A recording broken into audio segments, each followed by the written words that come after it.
All right, so we are doing things a little bit different, a little more high-tech today. We are doing our first video podcast, bringing us into the early 2000s. No quiet storm today. We got to talk No quiet storms, yeah. Just to make sure. Yeah, so yeah. Today we've got a special guest with us. We've got as Pick usual. it up, A little louder. Come on. A little louder. You're not eating a steak. Bud Liquor. Our prices have never been lower. We've got TCD Jeff, as usual, TCDG, and joining us in our fourth chair, we've got the man, the myth, the legend, Josh Death. Infamy. Nothing but infamy. He's got a reputation. Right. I wouldn't say a positive. I gotta protect that rep. Yeah. Death is known to be a little harsh. I earned that rep. One slaughter at a time. Yeah. One death blossom at a time. Right. Sometimes slow, sometimes fast. Death is permanent. Inevitable. Growing up, the only Inevitable. thing my old man used to tell me, the only two things guaranteed in life are death and taxes, and I can't make promises about the first one. I just saw this tweet. We're gonna off the rails immediately. Yeah. Saw this tweet where like Tara Reid or somebody was like, "Rest in peace." The senator that just died, McCain. Rest in peace, McCain. Feel better. And they were like, you can't feel better from death. Want to bet? I played Matt 2 weeks ago. He's feeling better. Yeah, you're right. Sure.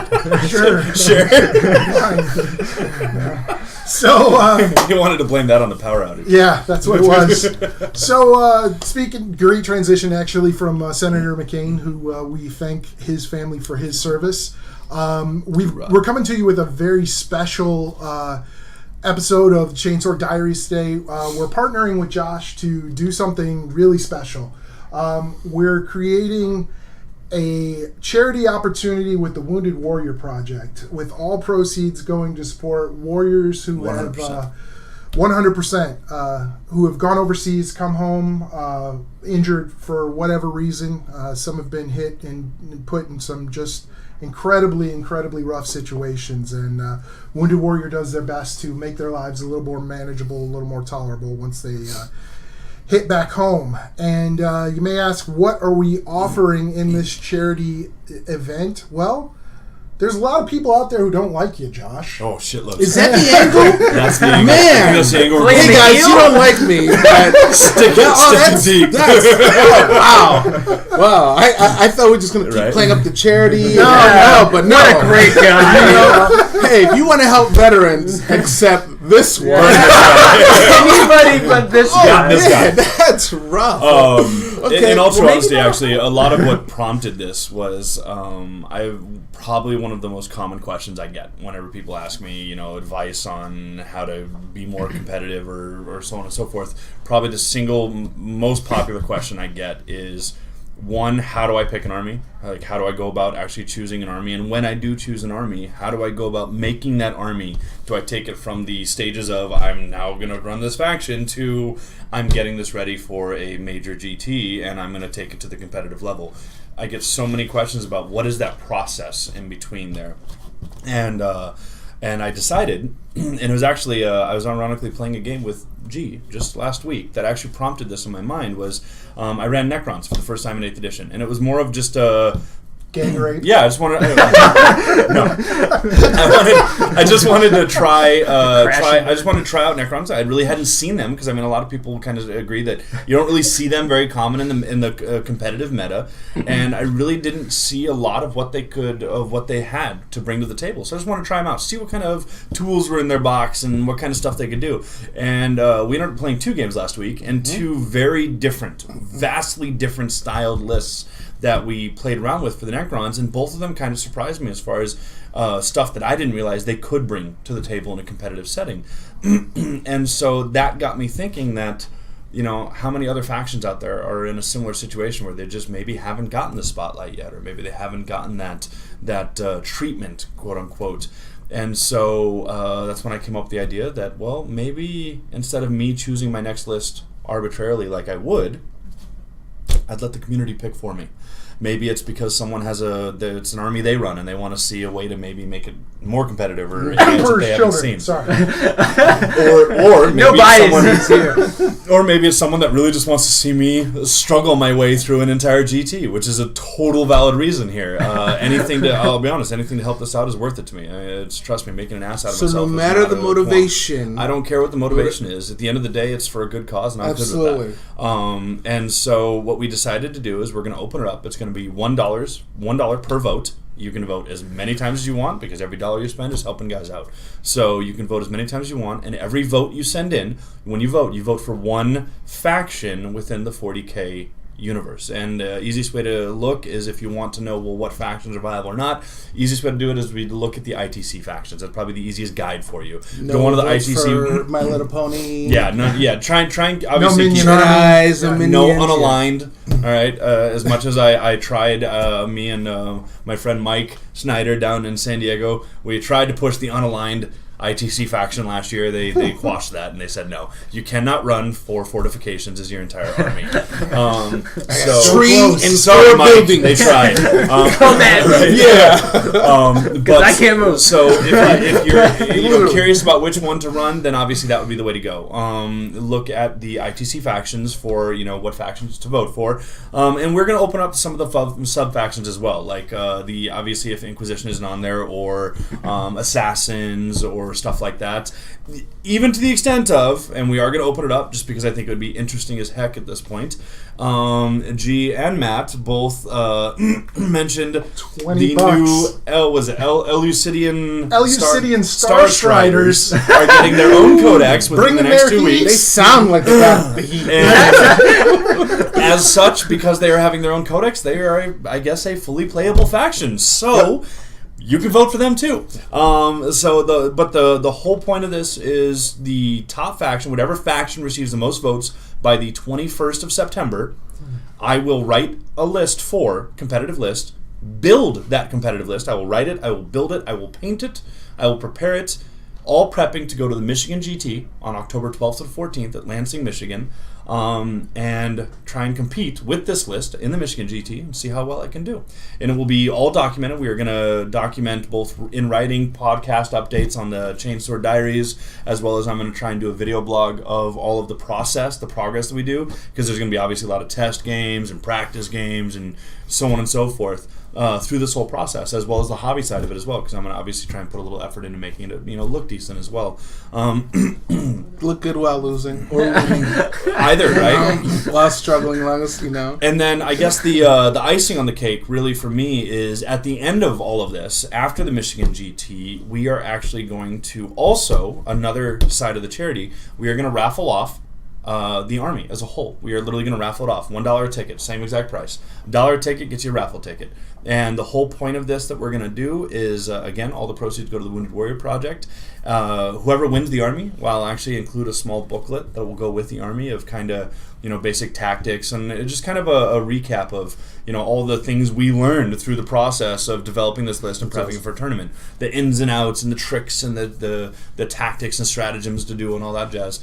And so, it's not only an opportunity, obviously, to see potentially the process that a high-end or higher-end competitive player would go for, the process they go through when they build a list to prep for a GT, but it's also a potential opportunity to actually get the list as well. I mean, literally handed to you complete with the tactics guide. It's like a cheat guide for video games. And it's the Nintendo power of it is. And calling the 900 number. Right? Calling the 900 number. Talk to Josh exactly. About there you your go. 40K. And the main thing I really want to emphasize on this is, I mean, like G mentioned, the motivation's irrelevant. Honestly, you just want to see me make an ass out of myself and run Legion of the Damned against a bunch of people. Then yes, we got. I shouldn't have said that. I really shouldn't have said that. I haven't seen anybody talk about Legion of the Damned. They're actually they are kind of cool. I honestly just wish they would have had their own. I wish they would have had their own strats, like just maybe a little mini book, like some stratagems they could use or something. They would have been so cool. But yeah, so I mean, it's the whatever motivations you have, it does not matter to me. At the end of the day, this is all for a good cause. I mean, being a disabled vet myself, obviously it does hit a little close to home for me. But trust me, there is a lot more vets coming back from the shit going on over there for a number of years that pales and puts me in nothing compared to what the stuff these guys have gone through. Right. So for me, at the end of the day, this is a great opportunity, and it's also I've found over the years stuff like this. It's a way to challenge yourself, and also as a way for me to expand my abilities and a way to hone my abilities, because it pushes you outside your comfort zone, which is great, because anytime you're forced out of your comfort zone, it forces you to learn, forces you to adapt, it forces you to get better. So it's kind of a win-win for me in the long run, because I'm helping some guys out that do hit close to home for me, and possibly learning some skills out of this, and maybe not make a complete ass out of myself. So, angel or devil, asshole or altruist, your call. Your call. It's really all about you guys and all about the Wounded Warrior Project. Speaking in the Michigan GT, also going to announce that we are going to be there.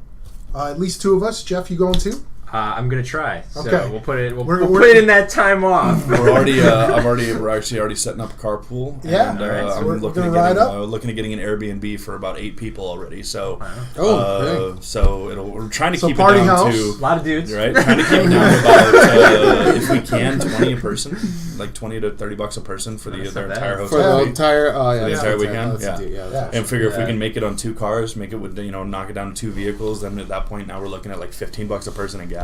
Plus a fridge for breakfast. Yeah, exactly. I mean, at that point, you're looking at like less than $50 a head. One side of the house will be loyal to the emperor. All the chaos factions get to sleep in the basement. The Xenos can go outside. Xenos in the backyard. Yeah. Uncivilized hordes can sleep on the lawn. I think this is a fantastic project, and there are several reasons why it's attractive. Thank you. I like it the most. Not you. No, Death has never looked better, right? Do what I can. Have we learned all the Steven Seagal lines yet? Yeah. We gotta hit him up. No, it's not hard to kill. I love said that. Yeah.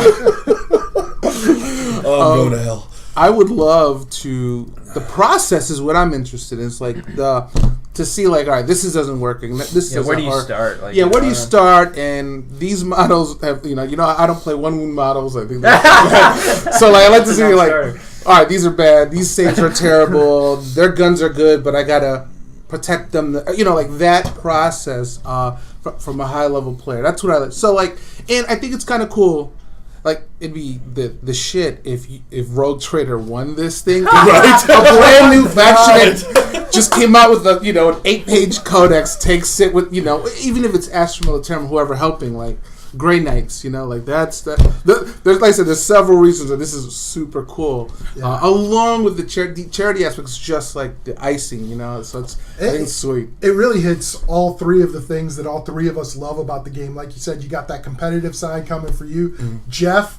You're going to get to see an army that is never going to hit the table again. Ever again. Ever again. Very much likely, never again. So you got the anti-net list, and for me, to see a beautiful army given away to a good cause, there's nothing more community than that. To see really 2 great things come together to really showcase what the love of the game can do. But speaking of going to the Michigan GT, guys, there was a big tournament here last weekend. Nova. We did have Nova, and before we go in there, what are you playing at the Michigan GT? Do you know? I know. Like, this is a giant question mark over Josh Jeff. What am I playing? What are you taking before we? I do know. I guess the rules could change, right? Right. Segue to that. Pending the FAQ currently, I am going to. I'm going to be repping Chaos. I'm going to be playing Alpha Legion and bringing some demons along with him. Well, sorry, there was something in my throat there. It was kind of noisy. I couldn't get rid of it. I've got my own hot tech, which we all know how well I do figuring out what works. Clearly, I'm the person you come to for net builds here. He's taking the color purple and red. Yes. that's what army you're playing. What don't know. Well, if I do end up going, I'm thinking. So last tournament I played Dark Angels, and my list. I do have some tweaks for it. But what? I know nothing. We said that. But I think I might try Admech. It's the best strat ever. It's the best strat ever. the angel Who and the knew wolf they- or whatever. who The lion and the so wolf. good. Who It's knew so good. that GW, the first strategy they leaked for Dark Angels, was the best one? Right? Who knew? Oh, Who knew? hands down, the best Game one. breaking. Yeah, and they phrased it as total fluff, like a total fluff strat. But who knew it was the most It competitive? was so good. Yeah. So good. But I think I'll do AdMech just because like it's totally different, and I was totally getting hosed on board control when I did the way I played Dark Angels, which is obviously not how you're supposed to play Dark Angels, at least in a tournament. So I'll probably do it. No, Azrael. Please tell me. Yeah, I'll have some lots Dragoons. of Dragoons. So, They are so good They are right so now. good, yeah. Oh my god. Okay, so I have several versions. I'm playing the Smurfs, Ultramarine. Gilliman's coming. And Shame. Gilliman, Bobby G. Shame. Where's my bell? loyal. He's the one staying true. I mean, Bobby G was like all the rage at the beginning of 8th edition, and then all the codexes started coming out, and Bobby G kind of went Drop, right? you And know? then his points went up. Oh, they suck now. All right, Yep. so that's what I'm going to go But with. he's staying is true. it just Stays true. pure Ultramarine? Pure Ultramarines, yeah. Wow. One You faction. normally mix something. I love You don't mixing. need to mix in this. I know, No, you guys I don't think I need. Yeah, Mr. Mix-a-Lot over here. Yeah, no. So The soup Nazi over here. but all Imperium, except All when I play Imperium. Death Guard. So, no, we're going Ultramarines. I just don't know the list yet, other than Bobby G is the focal point, like he should be. See, it's interesting because it's like, so we talked a little bit like how you make your list, and like I'm curious to see how you do it because like I always like pick either a unit or a model or a subset of models. It's like I really want this, like I want this to work or I want this to be the focal point, and then I try and kind of fill the holes around that. So, and like you said, like you're starting with Bobby G and just kind of going from there. So, just curious, like I'm curious how everybody does it. Like it's gonna be great to Bobby see. G, lots of guns. well, obviously. I'm Point that shocked. way and click. I'm shocked. Yeah. Hopefully hard to kill. You know. That's Or if you gotta kill me, it's a good. That's that's a plus. another That's a Steven plus, Seagal. you know? So Or if you kill me, I shoot back. You know. Oh yeah, for sure. That's gonna The happen. banner guy's coming Yeah. in, so that's and then Hellblasters. Yeah. It'll be kind of what I've been playing here and there, but with some tweaks. There's some fun stuff. So. Bobby G under siege. But for sure, yeah. Bobby C. Yeah, you're walking into dark territory, there, bro. Celestine's coming out of the birthday cake. That's an old Steven Seagal movie. Oh, yeah. I don't know if you know how many fans are Yeah, we're if talking anything, about. just realize that Tommy Lee Jones is in it, and then ignore everything else. That's right. That's right. But Celestine only comes out of the cake if you buy her from Toughest Girls from the Galaxy, though. Right. The GW version, not Tough so to go to the much. Galaxy version. Oh, so Yeah, hot. she's I mean, that's she has Celestine. too many wings to go into the cake. So That's like Celestine right after college. She has to pay off those student loans. you know. Made some questionable choices. She's not quite Saint yet. It's just Celestine. Celestine. Sally, it's just It's Sally. Celestine with an S at that point. She's Bartending, you know, so Yeah, we're all going to hell. so yeah, that is what we're. That's. I think that sounds good. I actually wish you would take your Dark Angels, but you won't play with Azrael. You won't play with the characters, and Yeah. you won't do the good stuff Do you like with Deathwing? it. So I have some.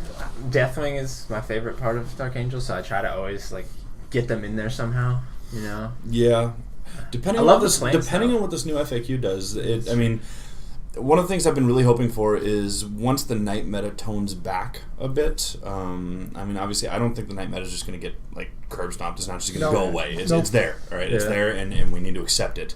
But once it gets toned back a bit, I think Terminators may, depending on how the FAQ goes, have a place. And this May not be auto lose. Yeah, Yeah. it's primarily just because right now with the night meta being so heavy, there's so many lists that are focusing on multi-damage weaponry Right. that Yeah. one of the things you're paying for in those Terminators is that extra wound. That's Right. part of what you're paying for, and their armor. Yeah. Both Save. of which are pretty much ignored Yeah. with You all never these get that guns that are 2+ going in, after knights, and so it makes them much more of a liability. Where once that starts to shift, it's not like it's shifting towards Terminators are going to be the bee's knees now. It's more Terminators are going to have that niche where I think they're gonna start to have their place again. Don Hoosen actually I think did a great job of showcasing that at the BAO with his Death Guard list. The Death Shroud Terminators weren't obviously they weren't the linchpin of his list, and he wasn't using them as I'm just going to drop these guys down and throw them at the enemy. That wasn't what he was doing. He used them almost as a utility style unit. Sometimes they're holding objectives, sometimes they're going after characters, sometimes they're just going to try and tar pit something. And so by using them a little bit more flexible, he did amazing. I mean, obviously he won. I mean, he won the BAO, and the BAO is not a slouch event. And so, he took on Jeff Robinson for the final round and took on a Custodes list with it. So obviously I feel what you're going to see is Terminators will start to have a place. It's just not going to be like Terminators are the thing. Everyone should take Terminators. Yeah. It's not going to be it. But I think that if one of the things a lot of people that I've seen from the few times I've tried running Terminators in 8th edition, that it's taken me a bit to even change in myself is from previous versions to the way we used Terminators previously. Yeah. It is a completely different mindset to how you should be using them now. And do I think, have I unlocked the keys to it yet? No, I don't think I have. But the one thing I have realized is the few times I have used them, you have to use them differently. They're not the I'm going to drop in right away from you and I'm going to shoot you and I'm going to charge you with Terminators again. That's they old school create Terminators. The panic that yeah, they use. exactly. Well, and I think so. When I played this variation of this list in one of our local tournaments before, and it did really well, but that was before the whole you need to have half your power level off the table. So that kind of got me it messed me up a little bit. So I had to kind of plan around that. I'll give you and a then trick also that I first learned turn. when I was running my AdMech. It's a trick I came up with then that actually works really well when you're worrying about that half power level issue. A lot of times in a lot of lists, you're going to end up having some level of like scout squads or something for your troop choices to fill your battalions, right? Add one member to each scout squad. One member to each scout squad doubles the power. Doubles the power. Oh, that's a good point. Yeah. So you literally I made the stupid thing of adding a Terminator. No. I had a 6-man Terminator squad. Yeah, like so you have a 5-man level. scout squad, and like regular Space Marine Army Codex, 5-man scout squad I think is 5 or 6 power. It's 5 or 6, and doubling it to it goes to an 11 or 12 when you add a single, literally 14 points. That's huge. Drop a single scout squad, it doubles their power level. Yeah. And then Blood Angels are actually cheaper. They're 4 and 8 for some reason. I have no idea why. Blood Angel scouts are lower They're the power better level. ones. I don't know. Yeah, They're kind of the better ones, but. And so what I learned to do was to double up. That's exactly what I was doing. I was running these scout squads and literally spending 14 points, and just increasing, just double on the power level. And because the unit number wasn't the issue, it's the power level that became the issue. Right. Especially when I was running 3 priest units and trying to put them all in infiltration. Like, oh crap! So that was free advice. That's a good tip. That's free advice right there. That's kind of what you're gonna get with these awesome rogue traders. That's where my $20 is gonna go to. So that's the kind of stuff that you'll give the people that are supporting. Yes, and that's exactly the stuff you're gonna get. So you touched on potential changes. So I think that's a great way to. Yeah. And the GT, you guys did say it is after this FAQ that's coming. Mm-hmm. So why don't we just talk about that, and then we can end on that. Perfect. What do we think? What do we think's going to happen, if anything's going to happen? Well, the first thing we want to touch on that's a little bit different than what GW's been doing, forever since.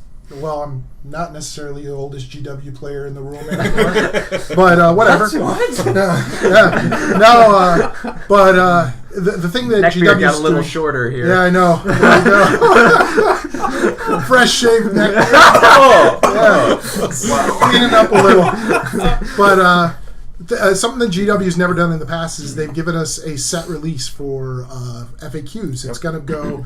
Adepticon's going to start off the year with the post Adepticon FAQ. We're going to get a post Nova FAQ, and then Christmas is going to roll around, and we're going to get chapter approved. Yep.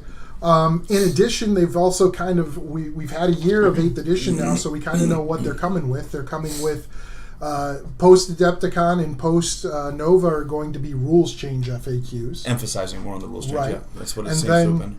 then we're going to look for points changes and maybe some value tweaking once we get to chapter approved, which is kind of what we saw last year. But Josh, I think when we were talking before the show, you brought in a big one, and that's the fly keyword. Yeah, the FAQ that they did in the post Adepticon FAQ, where they kind of errated the way flying units move and assault. And one of the things that I'm hoping you're going to see change, and they kind of hinted at a little bit actually at the Nova, they were kind of hinting at some of the things that may or may not be coming as a result of that, was the way fly keyword works right now. Where pretty much the way it's interpreted right now is if you have a unit with a fly keyword, it doesn't matter where you are elevated wise, you just measure top down how far you move, and you just move wherever you want to go vertically, because under that pretense, vertical distances is not measured. They have not come out and directly said this, and it's not like I have some inside scoop, so it's not. Don't take this as gospel. No hot takes right? here. This is, but one of the things that I've kind of felt from the moment I saw that FAQ, that they were trying to convey with that, the intent wasn't that they were doing, you just ignore all of that vertical distance. I feel the intent was that you have a model here, and then I have a model that's going to land on top of this ball, rather than me measuring all the way over here and then up. I would you measure where the model starts to where the model ends. And so you're measuring that diagonal line. For those mathematically inclined, that is called the hypotenuse. There we go. Hypotenuse, yeah. Yes. Getting all Pythagorean yes, in here. it is getting almost borderline Euclidean up in this mug. So, What's the over-under GW uses the word hypotenuse? Right? They should do it. That would be super clear. That'd be amazing. It's super clear. There would be no God rules forbid for we that. actually It's have like, to what's know the math, hypotenuse? right? It's the hypotenuse. So many Americans are gonna have to get it. Right. I thought you said I didn't have to play multiple books. I have to bring this dictionary. I gotta get my geometry book from high school. As ironically, actually, back in the day when Warhammer Fantasy used to use guess measuring. You guess range weapons, all the indirect fire weapons like catapults and stuff. No pre-measuring wasn't allowed back then. Oh, that's right. And when you fired a weapon, you would actually have to guess. Like I'm gonna shoot this 49 3/4 of an inch, and then you would measure it, and that's exactly where it would hit. And it would be indirect style weapons like templates and stuff. And one of the things that we used to joke about, it was one of the things we would do is I'd deploy all my artillery, and I would measure how far away from my board edge they are because I'm measuring in my deployment zone. Okay. And then when I went to shoot at the unit, I would know when I deployed my guys, I deployed this unit this far away from that artillery. And so then when I'm shooting at that unit over there, I would know that I'm that far away here, and I'm this far from my board edge, and he's that far from his board edge. And literally, I had a calculator at the game table. And I'm like, I'm going to go 27 7/8 of an inch. And they're like, you what? I'm like, yep, that's what I'm going to do. And then you're like sniping characters with catapults with that, And Pythagorean theorem, baby, So, but I think, the simplicity. Stay in school. How you win. Next time you're in geometry and you're about to ask that question, when am I ever going to use this? Right there. Yes, right there. But I honestly think that the concept there was obviously a lot more streamlined. A lot more of the intent was you're not doing the over and up. It's I'm measuring from here to there. And if you really think about it, simplicity-wise, models the fly keyword. That's what they're doing. They're ignoring the climb. They're just going from here to there, and that's it. And it also solves a lot of the problems, from right? The jetpack And it also solves a lot of the problems we're having, like what happened on stream with one of the invitational games, where you have these Blood Angels captains landing on top of a ruin 9 inches above everybody, so they're outside 9 inches, and auto charging this unit down here because technically they're only an inch away for the charge, which obviously doesn't make sense. One of the worst examples I've seen of it, and I saw it happen at a tournament a couple months back, where there was a piece of terrain, and one of the pieces of terrain was like one of those big rock spires, and it was literally like a good 18, 19 inches off the table.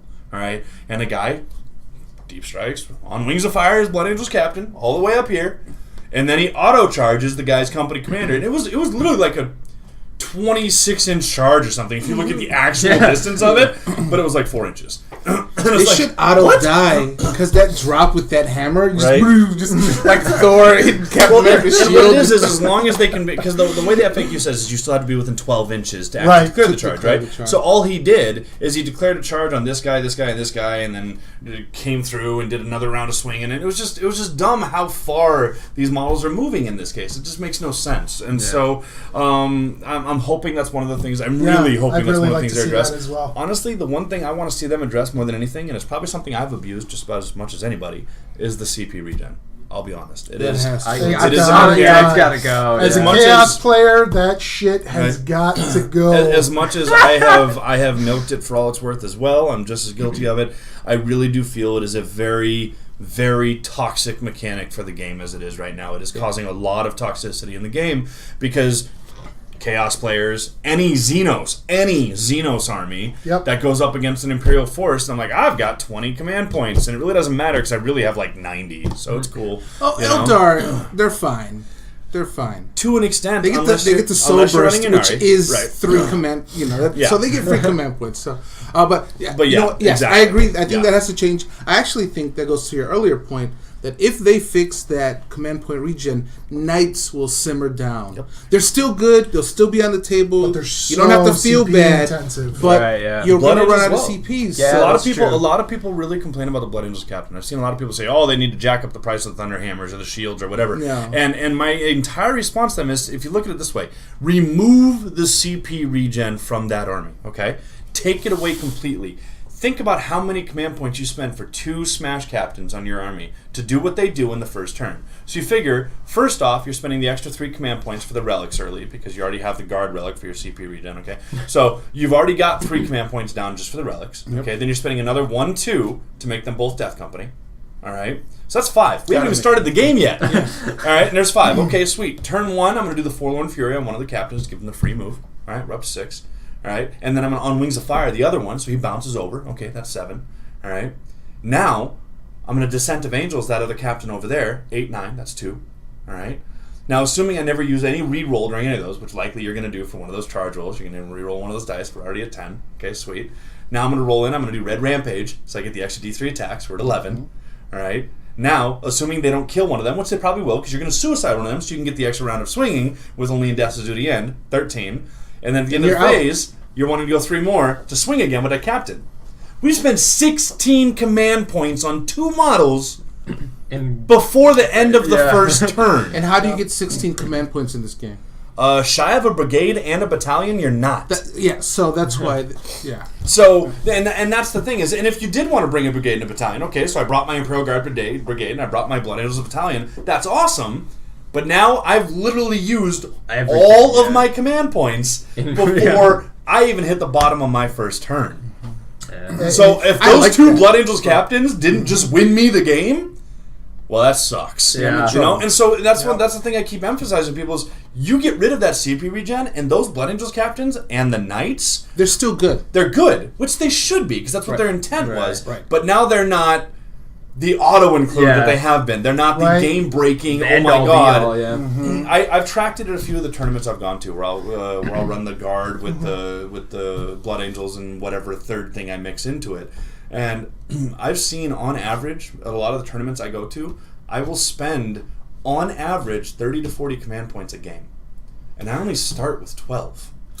And it really makes no sense when one of the key points of 8th edition was they were trying to get rid of getting things for free. Yes, exactly. And especially also at the expense of your opponent when you're using command, your opponent uses stratagem, so I get command points. You know what I mean? Like, right. They created the analogy I've given to a lot of people is they created an economy, a currency. That's really what they did. It's a currency. All right. GW created a currency in the 40K game in the form of these command points, which initially, literally, it was everyone was on the same level. When the currency initially came out, they started dropping some codexes, and you started to see a little fluctuation with it. And then this command point battery concept came out, and the moment that happened, they completely devalued that currency for some armies and overinflated it for others. And at the moment that happened, that concept of balance that they really strove for this whole edition really came into question. And prime example, just look at the Nova this last weekend, was a prime example. Almost all the top armies had some form of this CP battery in it. It was almost like 5th after Space Wolves dropped. It was, The list breakdown of what you saw was so similar. That was one of the things that we were Jeff and I have been praising this whole edition. Is the versatility and the variety. Right. Yeah. And, don't get me wrong. As far as being a Chaos player, I'm not in as bad a position as I've been in previous editions. But It's still an uphill battle for you right now. It really is. And when I'm looking at, the core strategies that I like to build my army around, whether it's shooting twice or upping my ability to wound, I'm going to get that once or twice. And that's it. And I'm done. You should only get that once or twice. Right. Exactly. And I think that's the reason. I got this one button I can press, this nuke button or whatever. I need to take this unit off of here. I'm going to spend a command point so I get D3 more attacks. Like, that's what you want. But now it's just like, every exactly. time. Going back to the Marvel, that's Thor coming out of the sky with the lightning bolt. You don't make that trick happen twice, man. You do it once. You do it once. And that's why I feel one of the easiest ways to what I feel conserve a lot of these issues that are coming up right now, that's CP regen. You take that away, and a lot of these issues that people have with the Knights, the Blood Angels captains, the even some of the other guards attachment. A lot of those go away. Right. And I think you move back to seeing some of that versatility. Yeah. And so that is one of the single biggest change I wish to see in this FAQ. I don't think we will. I think we might see the start of what they might be wanting to do with this change. But you have to realize that level of change in the game right now, that's a massive change. Right. Every army out there, almost every army out there has some form of a warlord trait and or a relic that does some version of this, and that changes. That's a lot of change. Even if they change it to where you cannot go past what you started at the beginning of the game, that's still enough for Knights and Blood Angels to still start wrecking. Because then I got 12 command points a turn only. Right. Okay. So, all right. Darn. So, shucks. So, so I don't know what they do. I don't know. Yeah. One of the ways I would love to see it personally. It's one of the ideas I've kind of been kicking around with a couple friends of mine. Was I would love to see them go towards where your command points, your initial points, are determined based off the points spent in your army, not detachments. And here's the reasoning behind that. The idea I had. So the idea that I had, that we had, my friends, I can't take full credit for it, was. If you were to take, so you have 3 detachments in your army, right? Mm-hmm. You have to declare one of them as a primary, then a secondary, and then a tertiary.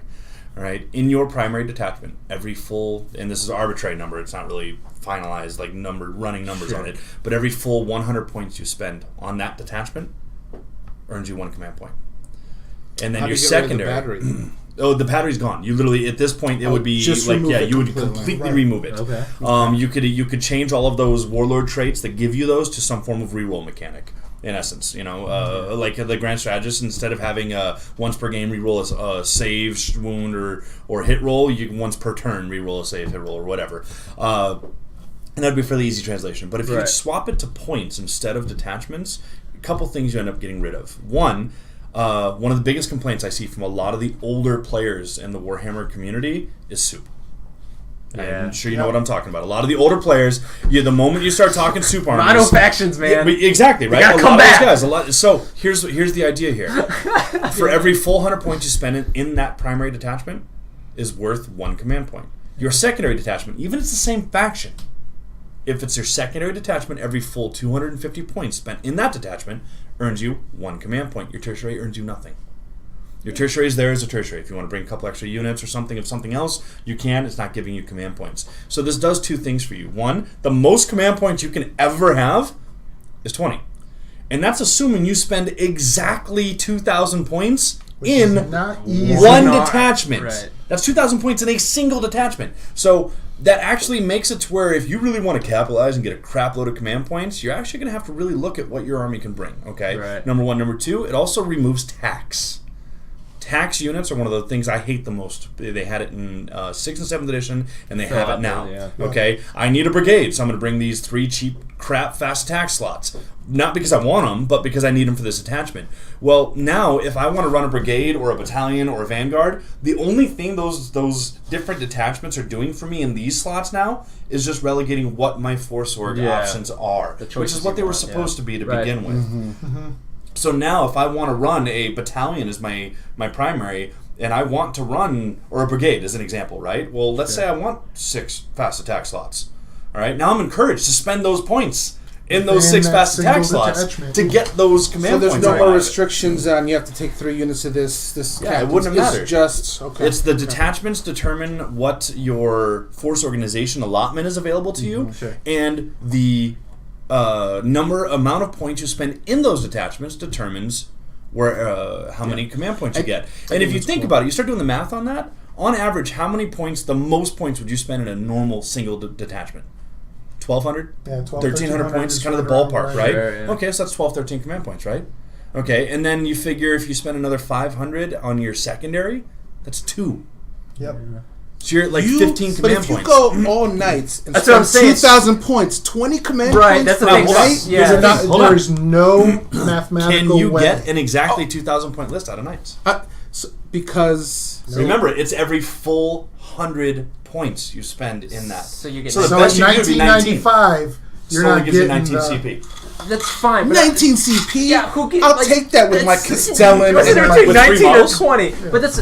But I think the point is you're getting command points not just by your army, not as they're getting points because they have troops. So you could run the biggest, baddest, guys and still get that.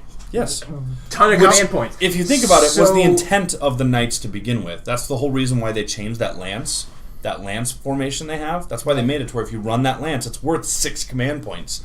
Because they wanted knights to have a way to generate those command points without having to take a bunch of troops. Sure, that makes sense, but I'm just I don't know. I haven't. This is the first time I'm hearing it. I haven't thought enough about this, but just on a first glance, this is what I'm seeing is that I guess not all armies are created the same, so you can. It'd be tough for some. It'd be tough. You can give that 20 command points to something that's really good that actually it dumbs them down to make it even for them to have to take troops to get command points in the old way. Now they don't have to do that, and they get arguably more command points this way. So now they're even better.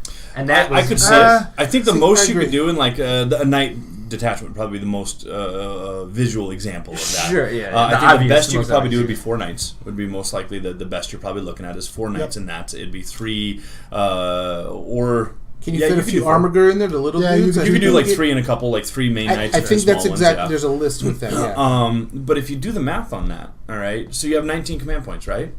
Now here's the thing, though. Those 19 command points, it's not like you're having the smash captains and guard where I get to spend all these. Because you have to realize in those lists, half those command points aren't just spent on the knights. They're spent on the smash captains and the guard and all that. Sure, so if you think about it from just a knight perspective, think about your knight codex, right? How many stratagems do you honestly think you're going to burn per turn for those knights? Rotate ion shields, probably one of the house specific strats, full tilt. All right. But you get a bunch of reroll. You can get a bunch of rerolls out of that too. Plus the one that gives you the reroll any one that you roll. That's the Raven Guard. So that's the house specific. Yeah. That's the house specific. Get up and fight again. Can't be used on the Raven Guard one. Whichever house. And that's exactly. And see that, but that's the thing is, if you look at the way a lot of those strats are written, they're almost mutually exclusive. Mm-hmm. The get up and fight one can't be used if your house is the same as it's the other one is the automatic blow up, the Valiant last stand or the one where you auto detonate. It's one or the other, depending on if you're Questor Mechanicus or Questor Imperialis. You can't use them both. The Raven Guard one wouldn't be able to use the get up and fight again one because that's a Questor Imperialis or just Mechanicus. Yeah, right. They've almost written the knights to be go to exclusive. 6 or 7 per turn.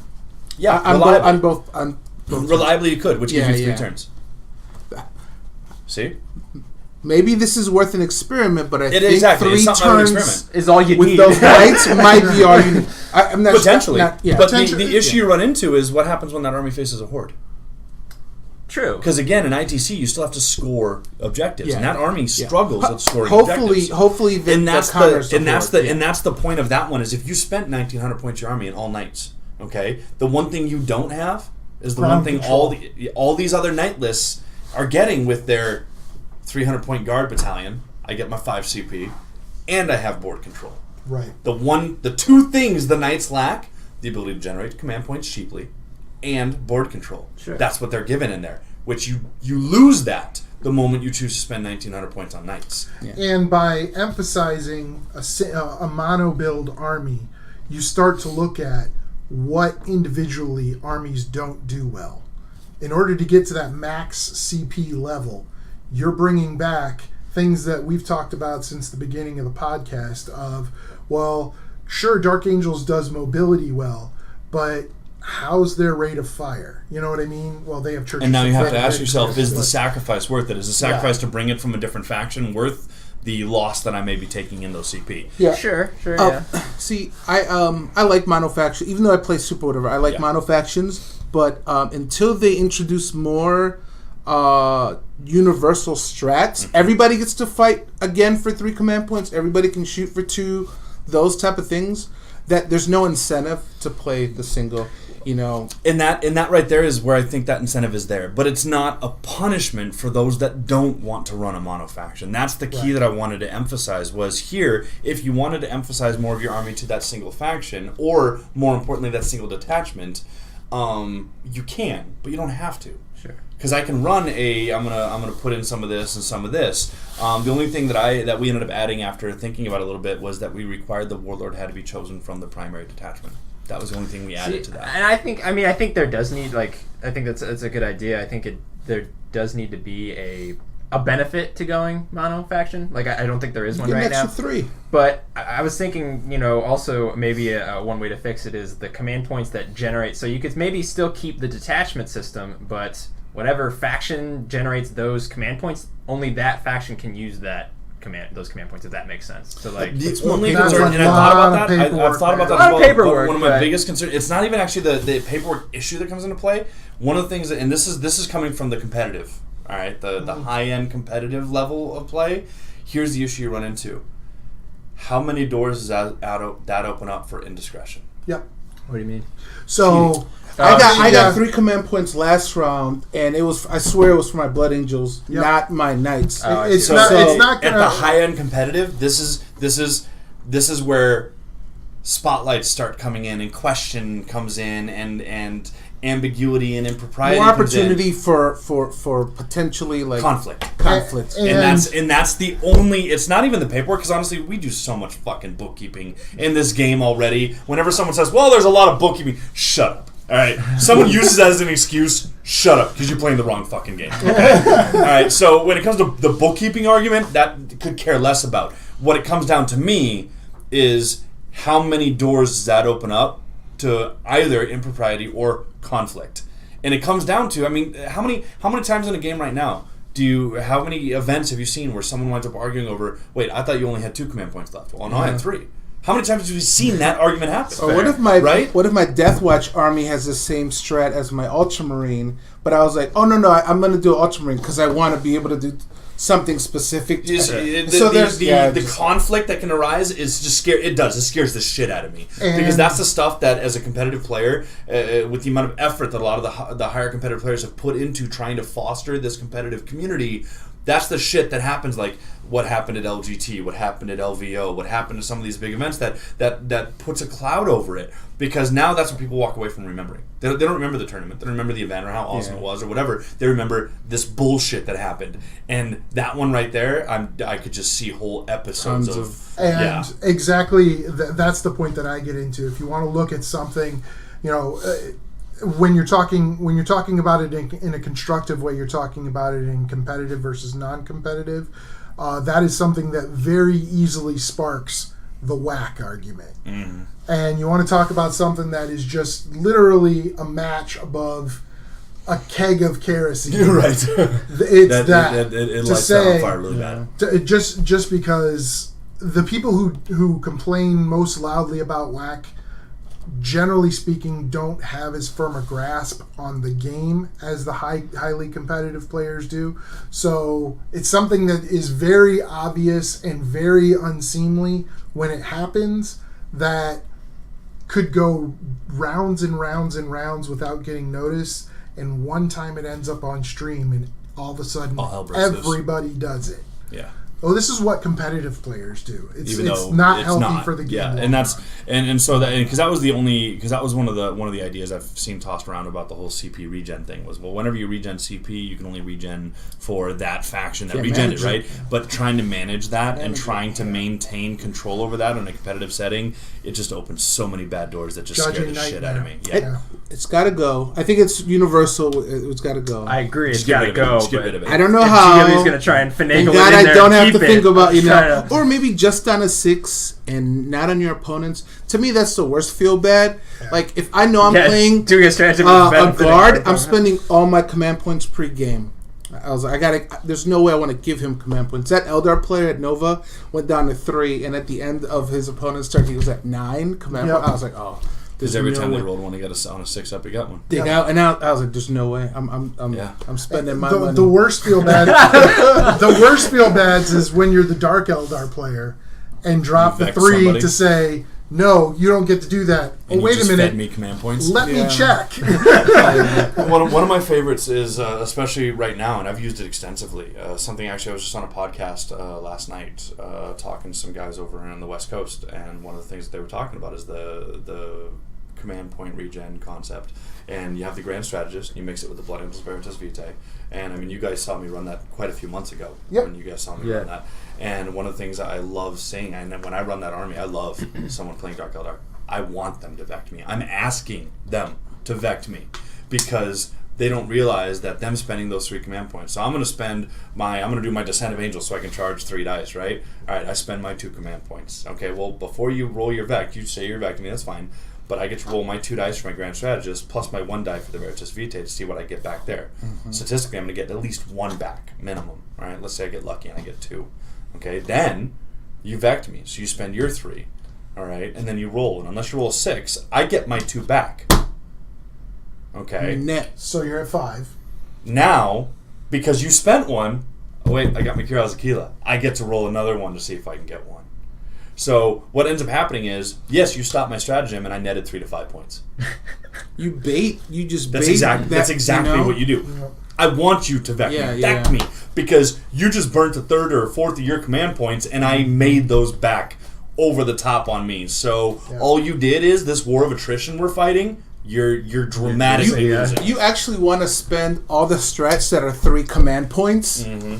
Burn it. Because you're going to get 1 or 2 back. Yeah. Then if you... Oh, my God. It's insane. And I love it. When I'm running that list, I will literally look for excuses to use... My Dreadnought is now capped. Yep. What's that strat? I'm going to reroll. Why? I'm going to reroll this exploding result. Why?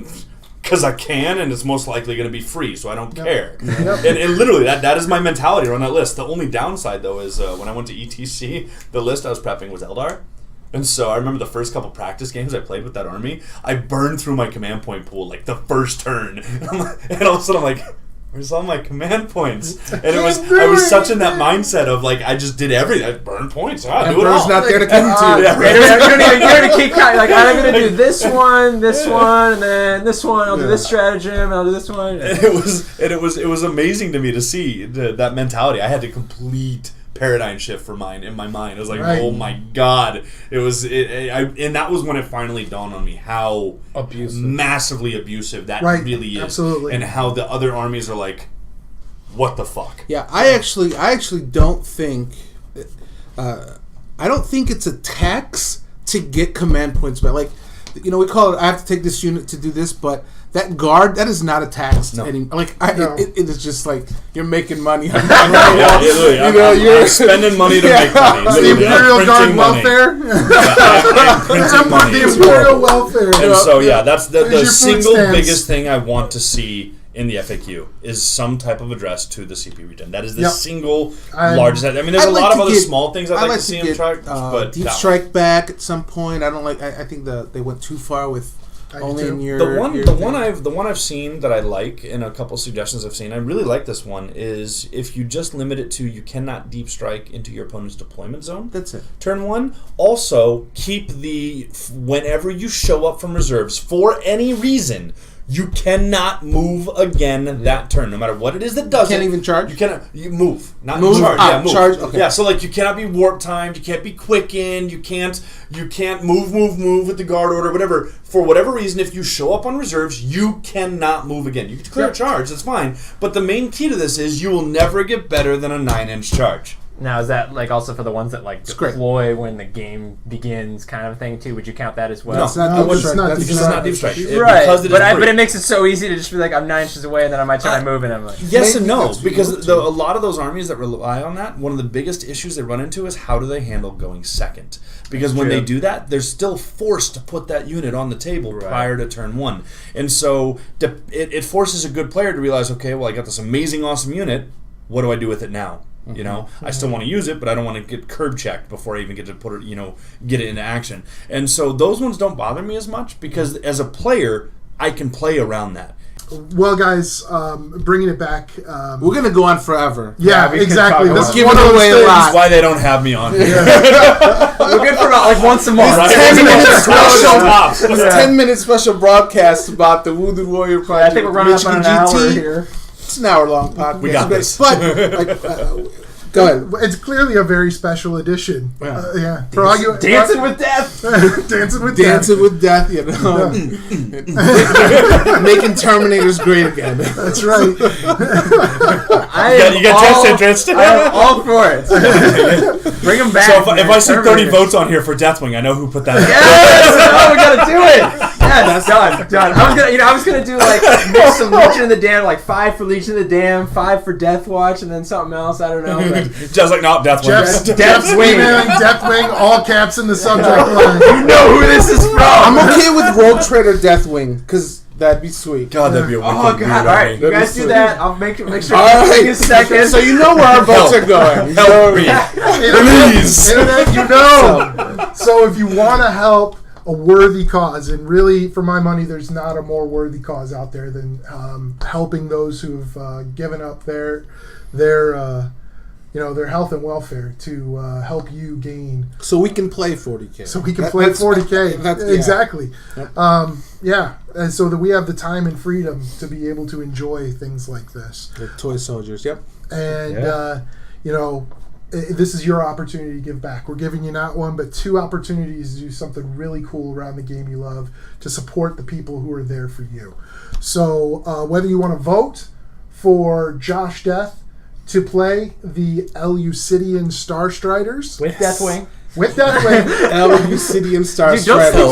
That sounds awesome. Don't sleep on Deathwing Knights, man. That sounds like a basketball team from like Space Jam. Eleusidian Star Striders. All of a sudden, Muggsy Bogues can't dribble. I'm pleading with you, Internet. Help me, please. Do not seal this fate to me. Don't sleep on the Deathwing Knights. So if you like Josh Death, Deathwing Knights. If you do not like Josh Death, that's a win-win. It's a win-win. Best part about this it's a win-win either way. Yeah, everyone wins in this, and that's the best part. And you get the chance to play the army that we've stuck him with. Yeah, whether that's something awesome or it's the golden turd that you just sit on your shelf and say, this will never see play again. Right.